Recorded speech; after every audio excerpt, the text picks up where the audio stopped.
और मेरे साथ तो एक डबल प्रॉब्लम ये थी कि थोड़े से फाइनेंशियल क्राइसिस भी थे। पढ़ाई के पहले ही मैंने अपने फादर को खो दिया था, तो आप लोग समझ सकते हैं कि कितनी प्रॉब्लम मुझे फेस करनी हुई। आजकल सूचनाओं की भरमार है टेलीग्राम पे, यूट्यूब चैनल पे। तो कुछ बच्चे ऐसा करते हैं कि वो दिन भर करंट अफेयर्स पढ़ने में ही गुजार देते हैं। कोई भी एक नई चीज़ मिली तो उसमें समय व्यतीत किया। ये प्रॉब्लम रहती है कि सबसे अच्छा बेस्ट मटेरियल कहाँ से मिले। सिविल सर्विसेज की प्रिपरेशन के दौरान जब मेरा चयन नहीं हो रहा था, काफ़ी प्रॉब्लम्स भी आ रही थी। फैमिली से भी प्रेशर था, दोस्तों का प्रेशर था। कई दोस्त प्राइवेट कंपनी में बहुत अच्छा कर चुके थे, कई गवर्नमेंट सेक्टर में भी बेहतर कर रहे थे। मेरे एम्बिशंस हाई थे, मेरा पैशन था कि मुझे बेस्ट सर्विस में जाना है। और कुछ बच्चे कहते हैं कि उनकी रिटेंशन में उन्हें प्रॉब्लम आती है, उन्हें आया हुआ क्वेश्चन वो सॉल्व नहीं कर सकते हैं, एग्ज़ाम में लिख नहीं पाते हैं, या वो रिवीजन में उन्हें प्रॉब्लम होती है। तो मैं एक साइंटिफिक आपको फार्मूला बताता हूँ, शायद आपको इससे कुछ लाभ मिले। नमस्कार दोस्तों, मेरा नाम निशान तिवारी है। अभी यूपीपीसीएस 2020 की परीक्षा में मेरा चयन डिप्टी कलेक्टर की पोस्ट पर हुआ है। इसके पहले मैं कई एग्ज़ाम क्वालिफाई कर चुका हूँ। दोस्तों, मैंने अपनी कॉम्पिटिटिव एग्ज़ाम की जर्नी स्टार्ट की 2014-15 में। तो पहले मेरा चयन एसएससी में हुआ, मैं एक्साइज इंस्पेक्टर की पोस्ट पे रहा। उसके बाद एसएससी में और भी मेरा चयन हुआ, रिव्यू ऑफिसर की पोस्ट पे मेरा चयन हुआ। उसके बाद लगातार 3 बार मेरा यूपीपीसीएस में चयन हुआ। मैं नायब तहसीलदार के पद पर मेरा चयन हुआ। उसके बाद district audit officer and assistant director finance, और उसके बाद हाल ही में उत्तर प्रदेश में एसडीएम के पद पर मेरा चयन हुआ। दोस्तों, आप लोगों जैसी मेरी भी जर्नी रही। आप लोग समझते होंगे कि दिल्ली में, इलाहाबाद में, या जयपुर में, या लखनऊ में जिस तरह के हम लोग स्ट्रगल फेस करते हैं कि घर से बाहर जाना। और मेरे साथ तो एक डबल प्रॉब्लम ये थी कि थोड़े से फाइनेंशियल क्राइसिस भी थे, और उसके साथ एक इमोशनल वैक्यूम था। पढ़ाई के पहले ही मैंने अपने फादर को खो दिया था, तो आप लोग समझ सकते हैं कि कितनी प्रॉब्लम मुझे फेस करनी हुई। उसके बाद जब आप एक छोटी सी जगह से कितने बड़े शहर में पढ़ने के लिए जाते हैं, तो वहाँ पे कोई भी एक 10 बाई 10 के कमरे में पढ़ना, इंडिया के और प्रदेश के टफेस्ट एग्ज़ाम की प्रिपरेशन करना, संसाधनों की सीमितता की काफ़ी ये सारी प्रॉब्लम फेस करनी पड़ी। और फिर मेरे साथ दोनों चीज़ें, मुझे सफलता भी मिलती रही कुछ एग्ज़ाम्स में, और मैं असफल भी होता रहा। तो इन सब चीज़ों को देख के मुझे लगा कि मुझे आप लोगों के साथ संवाद करना चाहिए, ताकि मेरे जो भी प्रयास रहे हैं या मेरी जो भी सफलता है या असफलता है, मैं उन्हें आपके साथ साझा कर सकूं, ताकि आप भी जिस एग्ज़ाम की प्रिपरेशन कर रहे हैं उसे बेहतर तरीके से शायद कर सकें। तो दोस्तों, जब हम प्रारंभिक परीक्षा की तैयारी करते हैं, तो प्रारंभिक परीक्षा की तैयारी में हम कुछ बेसिक बुक्स ले सकते हैं। उन बेसिक बुक्स का अध्ययन करें, जैसे पॉलिटी के लिए लक्ष्मीकांत है, मॉडर्न इंडिया के लिए स्पेक्ट्रम है, करंट अफेयर्स हम पढ़ें, न्यूज़पेपर डेली पढ़ें, साथ ही हम प्रैक्टिस सेट लगाएं। उन प्रैक्टिस सेट के साथ मेरा प्री एग्ज़ाम बहुत अच्छा था, लगातार मेरे प्री क्वालिफाई होते थे, लेकिन मेंस में मुझे प्रॉब्लम आ रही थी। तो मेंस एग्ज़ाम के लगातार मैंने यूपीएससी के भी 2-3 मेंस दिए, पीसीएस के भी 2-3 मेंस दिए, तो मेरे एग्ज़ाम क्लियर नहीं हो रहे थे। तो मैं एक नई स्ट्रेटजी के साथ आया।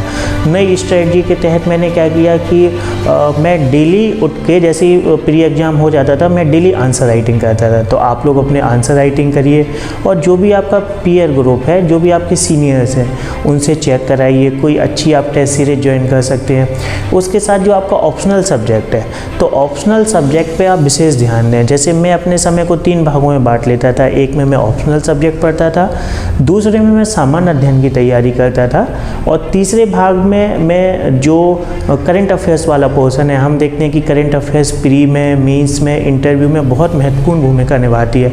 और हम लोग उस चीज़ को लेकर इतना मिसमैनेजमेंट हो जाते हैं। आजकल सूचनाओं की भरमार है टेलीग्राम पे, यूट्यूब चैनल पे। तो कुछ बच्चे ऐसा करते हैं कि वो दिन भर करंट अफेयर्स पढ़ने में ही गुजार देते हैं। कोई भी एक नई चीज़ मिली तो उसमें समय व्यतीत किया। ये प्रॉब्लम रहती है कि सबसे अच्छा बेस्ट मटेरियल कहाँ से मिले। तो अगर आप इस तरह से अपने दिन के भाग को बांटते हैं कि आप ऑप्शनल भी पढ़ते हैं, आप सामान्य अध्ययन भी पढ़ते हैं, और आप करंट अफेयर्स भी पढ़ते हैं, तो आपका कोर्स पूरा कंप्लीट होगा। उसके बाद इंटरव्यू की प्रिपरेशन में मैंने कुछ चीज़ों का ध्यान रखा, आप भी ध्यान रखिए, इससे आपको निसंदेह लाभ मिलेगा। इंटरव्यू के दौरान मैंने मॉक टेस्ट दिए आपस में, और मॉक टेस्ट में जो हम लोग आपस में, जो मेरा पीयर ग्रुप था, जैसे कि उसमें सुनील जी थे, अनिरुद्ध सर थे, उसमें संजीव जी थे और मेरे अशोक साहू जी थे, तो इन सब के साथ मैं मॉक टेस्ट देता था। और जैसे कि 3 लोगों ने बोर्ड बना लिया और एक चौथा कैंडिडेट आके उसमें अपना मॉक देता था, हम लोग कमियां देखते थे, उसमें मौलिकता का विशेष ध्यान रखें। मेरा काफ़ी अच्छा मार्क्स आया इंटरव्यू में, तो मैं आप चाहूँगा कि आपके साथ अपनी रणनीति साझा करूँ। तो उसमें आप लोग अपनी मौलिकता का ध्यान रखें। कोई भी आंसर को जब आप प्रेजेंट करते हैं तो उसमें इंटरव्यू में आपके प्रेजेंटेशन का विशेष महत्व होता है। और जब मेरा इंटरव्यू संपन्न हुआ तो सभी जगह मेरे भाई ने बताया, मेरे भाई अंकित तिवारी, गौरव तिवारी ने बताया कि मेरा रिजल्ट आ गया और प्रदेश की श्रेष्ठ सेवा में मेरा चयन हुआ है। तो मुझे काफ़ी खुशी महसूस हुई। और उसी साथ एक मिनट में जो मेरा संघर्ष का जो समय था, आप लोग भी उस लाइफ को फेस करते होंगे या कुछ लोग सफल कर गए होंगे, उन्होंने इस जीवन को जिया होगा, तो वो सारा देखा, तो मैं उस बारे में भी आपसे बात करना चाहता हूँ। मुझे जितनी सफलताएं मिली उससे कई गुना ज़्यादा असफलताएं भी मिली, और मैं भी आप लोगों की तरह, और आप में से कुछ लोग होंगे ऐसे जो काफ़ी परेशान होंगे, जिनका चयन नहीं हो रहा है और जिनकी एम्बिशंस काफ़ी होंगे, वो काफ़ी मेहनत कर रहे होंगे, जिन्हें लग रहा होगा कि मैं ये एग्ज़ाम ज़रूर क्वालिफाई करूँगा, लेकिन किसी कारणवश सफलता नहीं मिल पा रही होगी। तो मैं उनसे ये कहूँगा कि आप ना अपने ऊपर विश्वास रखिए, आप अपने आत्मविश्वास को बढ़ाइए, कॉन्फिडेंट रहिए। और अगर आपके पास संसाधनों की कमी है, जैसे कि कई बच्चे होते हैं जिनके पास वित्तीय संसाधनों का अभाव होता है, तो आप साइड में कोई काम कर सकते हैं। किसी कोचिंग में आपने जॉब कर ली, कहीं पे कंटेंट डेवलपर का काम कर दिया, थोड़ी घर वालों की हेल्प कर दी। घर वालों को हमेशा कॉन्फिडेंस मिले, उन्हें ये आप एहसास कराएं कि सत्य परेशान हो सकता है, पराजित नहीं, कि मतलब सफलता में मुझे समय लग रहा है लेकिन सफलता मुझे देर सवेर मिलेगी ज़रूर, और सफलता जब मिलेगी तो आपको बहुत खुशी होगी। तो इन सब चीज़ों से, और जो टॉपर्स होती हैं जिनकी लाइफ काफ़ी स्ट्रगल में रही है, तो उनके बारे में आप जानें, पढ़ें। जैसे कि आप एथिक्स में हम लोग पढ़ते हैं अपने महापुरुषों के बारे में, तो वहाँ से मैं भी मोटिवेट हुआ और शायद आप भी मोटिवेट हो सकते हैं वहाँ से। और इन सब चीज़ों के बीच में मैं ये कहना चाहूँगा कि अगर आपको कम समय में और बेहतर अंकों के साथ, बेहतर रैंक के साथ इस एग्ज़ाम को क्वालिफाई करना है, तो आप नोट्स ज़रूर बनाएं, अपने हैंड रिटन नोट्स बनाएं, उन्हें बार बार रिवाइज़ करते रहें। रिवाइज के साथ प्रैक्टिस करें। कहते हैं कि practice makes a man perfect. तो प्री मेंस इंटरव्यू में लगातार आप प्रैक्टिस करते रहें। अपने सीनियर से, अपने टीचर से ज़रूर इनपुट लेते रहें कि कहाँ पर आपके लैग्स आ रहे हैं, कहाँ पे आप इम्प्रूव कर सकते हैं। इन सब चीज़ों के माध्यम से आप बेहतर कर सकते हैं। सिविल सर्विसेज की प्रिपरेशन के दौरान जब मेरा चयन नहीं हो रहा था, काफ़ी प्रॉब्लम्स भी आ रही थी, फैमिली से भी प्रेशर था, दोस्तों का प्रेशर था। कई दोस्त प्राइवेट कंपनी में बहुत अच्छा कर चुके थे, कई गवर्नमेंट सेक्टर में भी बेहतर कर रहे थे। तो मैंने भी सोसाइटी के, फैमिली के प्रेशर में आके जॉब ज्वाइन कर ली।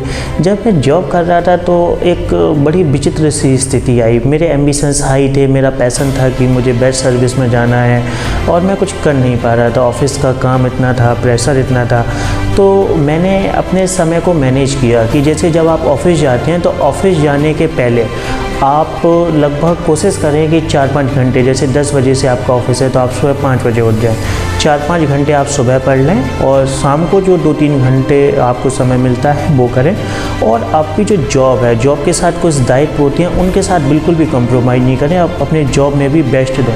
फिर मुझे ये लगा आप लोग ऐसे टाइम अपना मैनेज कर सकते हैं। जब आपके एग्ज़ाम होते हैं तो एग्ज़ाम के टाइम जो आपको CL मिलती है या अर्न लीव आपकी हो सकती है, उसे आप अवेल करा के अच्छे से प्रिपेयर कर सकते हैं। मुझे अगर आपको लगता है कि मैं कोई और जॉब ले लूँगा और ये जॉब मेरे किसी भी लायक नहीं है, ऐसा मुझे लगा कि मैं किसी जॉब में था और मुझे लगा मैं अपना वहाँ पे भी बेस्ट नहीं दे पा रहा हूँ, मैं अपने सपने को भी पूरा नहीं कर पा रहा हूँ, तो मैंने अपनी जॉब से रिज़ाइन कर दिया। लेकिन मैं यहाँ कहूँगा कि आप अपने परिवार की सामाजिक आर्थिक स्थिति को देखते हुए रिज़ाइन करें, क्योंकि मैं गैजेटेड ऑफिसर की पोस्ट पे कहीं पे काम कर रहा था और वहाँ से रिज़ाइन करना काफ़ी टफ काम था।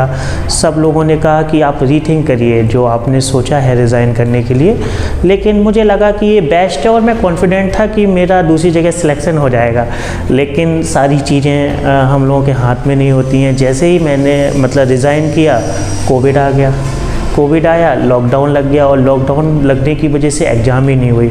तो मुझे भी एक बार लगा कि कहीं मेरा डिसीजन गलत तो नहीं हो गया है, कि मैं तो सोच रहा था कि रिज़ाइन करके प्रिपरेशन करूँगा, अपने सपने को पूरा करूँगा, पैशन से काम करूँगा, लेकिन वो एग्ज़ाम ही संभव नहीं हुए। लेकिन फिर चीज़ें ठीक हुई, न्यू नॉर्मल्स आए, उसके बाद मैंने एग्ज़ाम दिया और लगातार 3 बार क्वालिफाई हुआ। और तो मुझे लगा कि मेरा वो डिसीज़न सही था कि मैंने नौकरी छोड़ के प्रिपरेशन की। लेकिन जो नौकरी छोड़ना है या नौकरी के साथ प्रिपरेशन करना है, ये सब आप अपनी परिस्थितियों को देखकर ही निर्णय लें। तो अक्सर ये प्रश्न आप लोग मुझसे पूछते हैं सोशल मीडिया के माध्यम से, या मैं डायरेक्ट भी कहीं जाता हूँ, या कई टॉपर्स से भी ये प्रश्न पूछा ही जाता है। आप लोगों के मन में भी एक जिज्ञासा होगी कि कितने घंटे पढ़ें ताकि हम सिविल सर्विसेज एग्ज़ाम को क्वालिफाई कर सकें। मेरी ये ओपिनियन है कि आप इस एग्ज़ाम में क्वांटिटी मैटर नहीं करती है, क्वालिटी मैटर करती है। तो आप अपने अध्ययन के समय की जो गुणवत्ता है उस पर ध्यान दें, ना कि अध्ययन के घंटे को, कि जैसे आप 18 घंटे पढ़ रहे हैं और आपको समझ में नहीं आ रहा है। कई लोग तो 6 घंटे पढ़ के भी बहुत अच्छा ग्रेस्प कर लेते हैं। तो आप अपनी क्षमताओं का विस्तार करें और अपनी क्वालिटी पर ध्यान दें। मैं इसके लिए क्या करता था कि मैंने अपने समय को 3 भागों में बांटा। आप 3 भागों में बांटिए। जैसे कि मैं जब जॉब में था तो मुझे समय कम मिलता था, तो मैं जैसे मुझे 6 घंटे पढ़ना हुआ तो मैं 3 पोर्शन को, जैसे मैंने 2 घंटे ऑप्शनल पढ़ लिया, 2 घंटे मैंने करंट अफेयर्स और 2 घंटे सामान्य अध्ययन, तो मैं 6 घंटे पढ़ लेता था। अब जैसे मुझे लगा कि एग्ज़ाम बहुत नियर है, मुझे बहुत ज़्यादा पढ़ना है, तो मैं 15 घंटे पढ़ लिया, अपने पोर्शन को 5-5 घंटे पढ़ लिया। अब मुझे ऐसा लगा एक बार तो मुझे छुट्टी नहीं मिल पाई ऑफिस से, और मुझे ऐसा लगा कि मैं इस एग्ज़ाम में क्वालिफाई मैं फ़ेल कर जाऊंगा। तो उस दिन मैंने सिर्फ 2-3 दिन ज़रूर मैंने 18 घंटे पढ़ा। तो मैंने क्या किया कि 6 घंटे करंट अफेयर्स पढ़ा और 6 घंटे मैं सामान्य अध्ययन का एक पेपर पढ़ता था और 6 घंटे सामान्य अध्ययन का दूसरा पेपर पढ़ता था, क्योंकि वो प्रीलिमिनरी एग्जामिनेशन था। तो इस तरह से आप अपने टाइम को बेहतर तरीके से मैनेज कर सकते हैं। और कुछ बच्चे कहते हैं कि उनकी रिटेंशन में उन्हें प्रॉब्लम आती है, उन्हें आया हुआ क्वेश्चन वो सॉल्व नहीं कर सकते हैं, एग्ज़ाम में लिख नहीं पाते हैं, या वो रिवीजन में उन्हें प्रॉब्लम होती है। तो मैं एक साइंटिफिक आपको फार्मूला बताता हूँ, शायद आपको इससे कुछ लाभ मिले। आप 24/7/30 का फार्मूला अपनाएं।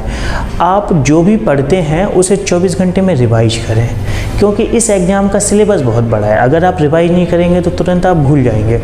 24 घंटे में आप रिवाइज करने के बाद जो आपने पढ़ा है, सप्ताह का एक दिन, संभवतः आप संडे रख सकते हैं, संडे में जो भी आपने 6 दिन का पढ़ा है उसे आप रिवाइज करें, रिकॉल करें। इससे चीज़ें लंबे समय तक आपको याद रहेंगी। फिर 7 दिन बाद जो आप पढ़ते हो, लगभग 20-25 दिन में आप भूलने लगते हो उसे।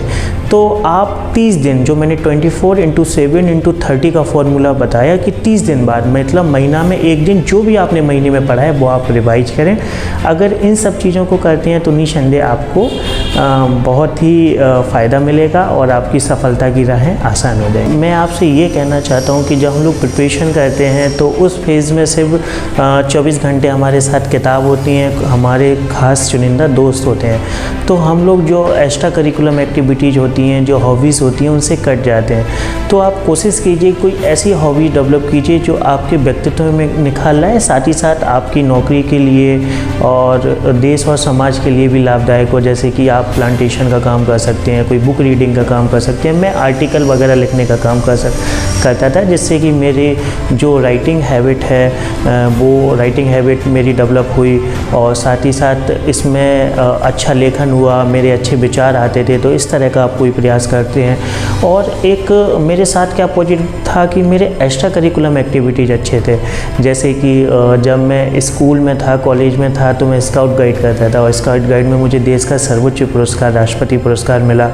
मुझे उत्तर प्रदेश के महामहिम राज्यपाल जी से भी अवार्ड मिला। एनसीसी में मैं सी सर्टिफिकेट होल्डर हूँ। तो ये सारे जो अचीवमेंट्स होते हैं वो कहीं ना कहीं हमारे व्यक्तित्व में निखार लाते हैं, हमें अंदर से शक्तिशाली बनाते हैं। अब जैसे इंटरव्यू में मुझसे बुद्धिज्म पर एक क्वेश्चन पूछा गया था, कि पूछा गया कि अशोक के धम्म के बारे में क्या जानते हैं। तो लॉकडाउन जब हुआ तो मैंने कहा कुछ ना कुछ इनोवेटिव काम किया जाए। तो मैंने उस समय हार्वर्ड यूनिवर्सिटी से Buddhism as per its scripture नाम का एक कोर्स किया था। तो वहाँ मैंने बुद्धिज्म अच्छे से पढ़ा। तो मैंने इंटरव्यू में उत्तर दिया कि सर, अशोक खुद ही प्रश्न करता है किम चुंग धम्म में, और अशोक इसका दूसरे और 13वें शिलालेख में उत्तर देता है, अपासिन वे, बहु कयाने, दया दान वे, सच्चे सोच वे, यही धम्म है। तो इसके माध्यम से क्या हुआ कि जो लॉकडाउन का समय था मैंने उसे सदुपयोग किया हार्वर्ड यूनिवर्सिटी में ऑनलाइन एजुकेशन के माध्यम से, और इंटरव्यू में मेरी वो एजुकेशन काम में आ गई। तो आप अपने हॉबीज और एक्स्ट्रा करिकुलम एक्टिविटीज़ पे भी ध्यान दें ताकि आपका जो जीवन है वो जीवटता से परिपूर्ण रहे, वो बोरियत ना हो, उसमें फ्रस्ट्रेशन ना हो। इसी के साथ मैं आप लोगों को आगामी आने वाली परीक्षाओं के लिए और आपके लक्ष्य प्राप्ति के लिए आपको शुभकामनाएं देता हूँ। All the very best. इस वीडियो के बारे में अपनी राय कमेंट सेक्शन में दें। अगर आपको वीडियो अच्छी लगी हो तो लाइक करें, शेयर करें, सब्सक्राइब करें और अपने दोस्तों के साथ भी शेयर करें।